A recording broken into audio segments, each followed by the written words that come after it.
लका वो लाका नहीं, पठान नहीं है वो, अरबी नहीं अरबी तुन। हादा को अपना तारफा तुन। अस्सलाम वालेकुम वालेकुम अस्सलाम।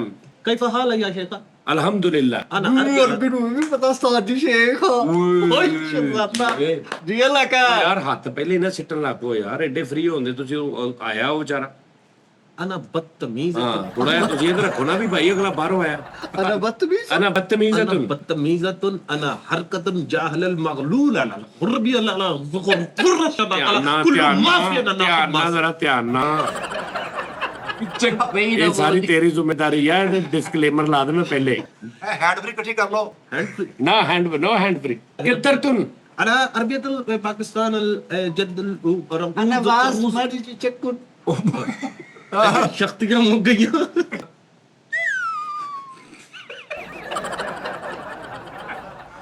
अरबी शेर तमीर अच्छा हाँ जी सर। फिलहाल बाद अल बुफरतुल ला खुजुर वल अराज बिजनेस अल खुजुर बिजनेस करना है अल्हम्दुलिल्लाह। मतलब ਤੁਸੀਂ ਉੱਥੇ ਕਿ ਇਧਰ अल पाकिस्तान बिजनेस मुंडे टैलेंटेड ग्रुप अला अरबिन जद्दल और कविततुन बारुन अवामुन ऑडियन आंदियन पब्लिक एंटरटेनमेंट मांगदियन ਤੁਹਾਨੂੰ ਆਰਟਿਸਟ ਚਾਹੀਦੇ ਨੇ। अल पाकिस्तान मशहूर अल हस्ती अल शेख अल सज्जाद अल जदनानियन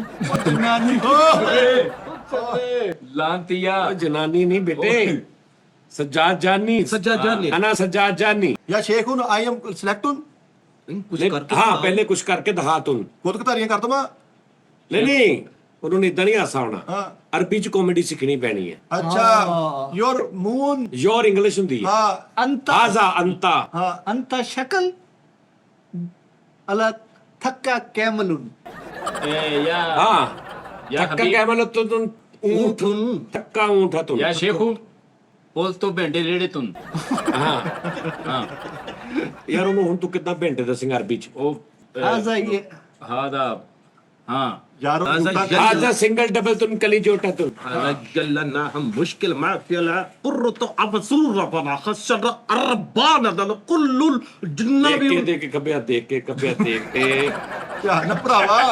डिस्क्लेमर ला देना मैं। कुल्लु जद्दतुन कुल्लु अरबुल मालकुन जद्दा सऊदी अरब तुम ना सुन तो सही कबे सुनन तो सही तो सऊदी अरब तो एक तो गुलामाबाद दा अरबिया मालूम मेरी या शेख सुनन ते तुम यार सुनन ते तुम पहले